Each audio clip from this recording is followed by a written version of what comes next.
Assalamualaikum, salam sejahtera dan bertemu kembali bersama Noro Jujutsu Kaisen 257 manga chapter review. Alright again, tanpa membuang masa, jom layan video ni bersama my best friendo, my brother Todo Black Flash. Let's get it.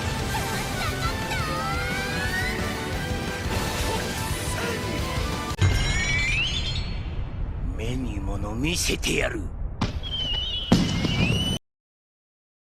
Chapter ini bermula dengan flashback di mana perbualan di antara Sukuna dengan Uraume mengenai Yuji. Uraume bertanya siapa sebenarnya Yuji disebabkan Yuji mempunyai suatu kuasa misteri yang tidak dapat dijelaskan. Ini tetap terjadi walaupun Yuji ditinggalkan peninggalan Curse Energy Sukuna selepas mereka terpisah. Sukuna mendedahkan yang dahulunya Sukuna telah makan kembarnya sendiri ketika masih dalam rahim ibunya. Dia berbuat demikian kerana dia tidak mahu mati kelaparan. Selepas kematian kembarnya, roh itu melalui putaran dan Kenjaku yang berada dalam badan Itadori Kaori telah melahirkan Itadori Yuji, dan bapanya ialah insan yang mempunyai jiwa kembar Sukuna iaitu Itadori Jin. Hal ini membuatkan Uraume terfikir adakah Yuji turut mempunyai potensi yang sama seperti Sukuna. Balik ke waktu semasa Yuji dan Sukuna kelihatan sedang bersedia nak buka langkah untuk masing-masing menyerang. Kemudian mereka mula lawan bertumbuk yang mana Yuji tepis serangan Sukuna untuk dia lancarkan Black Flash. Tak cakap banyak, Yuji hasilkan Black Flash lagi ke atas Sukuna secara berturut-turut. Yuji ditolak oleh Sukuna dan pada ketika Yuji mendarat, dia memotong tiang bangunan tersebut. Narrator menerangkan bahawa pada masa kini Yuji mempunyai dua curse teknik blood manipulation daripada curse womb death paintings yang dimakan oleh Yuji dan Mizushi, iaitu shrine hasil daripada dia menjadi vessel kepada Sukuna. Tiang bangunan yang dipotong oleh Yuji dilontarkan ke arah Sukuna. Mereka kembali bertarung dari jarak dekat sehingga terpotong habis tiang bangunan tadi. Yuji berjaya cekup kaki Sukuna dan dia mahu memotong kaki Sukuna. Namun Sukuna melancarkan curse tekniknya ke atas Yuji yang kelihatan langsung tak peduli dan terus marah sehingga satu lagi Black Flash dihasilkan oleh Yuji. Sukuna sedar yang Yuji mempunyai curse teknik yang sama dengannya, tapi terdapat perbezaan atas sebab perubahan zaman dan pengguna yang berlainan. Sukuna masih merasakan yang ianya merepek kerana Yuji dapat gunakan curse teknik miliknya. Memandangkan Yuji baru saja pelajari untuk menggunakan curse teknik Sukuna, output belahan dan potongan yang dihasilkan oleh Yuji adalah rendah. Sedikit flashback ketika Ino meminta kebenaran daripada Gojo, Shoko dan Ijichi untuk menggunakan curse tool Nanami kerana Nanami ialah kawan lama mereka dan mereka lebih mengenali Nanami. Tapi Gojo pasti yang Ino boleh guna curse tool Nanami sebab Ino dipercayai lebih oleh Nanami berbanding orang lain. Tamat flashback, kita dapat lihat Ino bersedia untuk lancarkan serangan dan Sukuna perasan tentang serangan daripada Ino. Akhirnya kita dapat saksikan Ryu dihasilkan oleh Ino melalui curse tekniknya dan serangan itu berjaya kena Sukuna. Walau bagaimanapun naga itu dicincang oleh Sukuna dan pedang Nanami juga dapat ditahan oleh kaki Sukuna. Yuji muncul di belakang Sukuna dan Sukuna dihentam oleh satu lagi Black Flash. Sukuna kini seakan-akan tak sedap hati sebab Yuji lancarkan Black Flash macam ikut sesuka hati saja dan Sukuna dah mula naik angin disebabkan Yuji seperti berhasrat untuk menandingi Sukuna. Sukuna hancurkan lantai dan sebelum Yuji mendarat, Sukuna cuba menumbuk Yuji tapi tangan Sukuna itu digenggam oleh Yuji. Sukuna ditumbuk ke dinding oleh Yuji. Sukuna lancarkan curse tekniknya ke atas Yuji dan dia bingung melihat Yuji tetap tak hiraukan serangan Sukuna sehingga Yuji kelihatan bersedia untuk menumbuk Sukuna. Satu lagi Kokusen Black Flash yang padu dihasilkan oleh Yuji tapi muka Yuji dipegang oleh Sukuna dan dibelah oleh Sukuna. Dengan muka yang cedera berdarah, Yuji tetap berjaya menghasilkan satu lagi Black Flash ke atas Sukuna. Sukuna akhirnya naik angin melihatkan Yuji semakin berbisa, dan pada waktu itu Sukuna terkena pedang Nanami yang dilontarkan oleh Ino. Last push itu memberikan masa buat Yuji bersedia untuk melancarkan Black Flash, dan Ino berkata dia rasa dia dah buat yang terbaik walaupun dia cuma sorcerer biasa saja. Pukul dia dengan kuat Yuji berjaya menghasilkan Black Flash lagi, dan ini menjadikan dia telah buat rekod dengan terhasilnya Black Flash sebanyak 8 kali berturut-turut, termasuk satu di chapter sebelum ini. Yuji kini dilihat setanding dengan The King of Curses dan telah mengatasinya. Habis chapter ni dan no break next week dengan rekod 8 kali Black Flash berturut-turut, aku rasa Nanami dah tentu bangga dengan Yuji. Banyak teori kita mengena guys, antaranya ialah Ino dah gunakan Ryu seperti yang aku jangkakan sebelum ini. Kemudian asal usul keturunan Yuji dah diketahui sedikit, yang mana dia memang ada kaitan dengan Sukuna, iaitu Sukuna seperti pakcik Yuji. Sebab tu Yuji boleh menjadi vessel kepada The King of Curses tanpa nyawanya terkorban. Teori yang mengena lagi seperti yang dijangka oleh Gojo, Yuji kini mampu menggunakan curse teknik Sukuna. Tak mustahil domain expansion pun Yuji boleh guna nanti. Lagi mengenai teori yang mengena Yuji memang dah makan curse womb death paintings yang lain, dan itu menjadikan dia juga sebagai pengguna blood manipulation. Terima kasih GG Sensei sebab bagi banyak jawapan dalam satu chapter. Yang aku nak tahu lagi, teknik Fuga api misteri itu adakah milik ayah Yuji dan ke mana dia menghilang, dan apa sebenarnya motif Kenjaku lahirkan Yuji bersama seseorang yang memiliki jiwa kembar Sukuna. Alright again, sampai sini saja video aku. Komen pendapat anda mengenai chapter 257. Macam biasalah geng, jangan lupa untuk like, share, dan terima kasih kepada yang dah menjadi sorcerer. Kepada yang belum subscribe, come on man, join the family, subscribe. Jumpa lagi di episod seterusnya. Noro TV.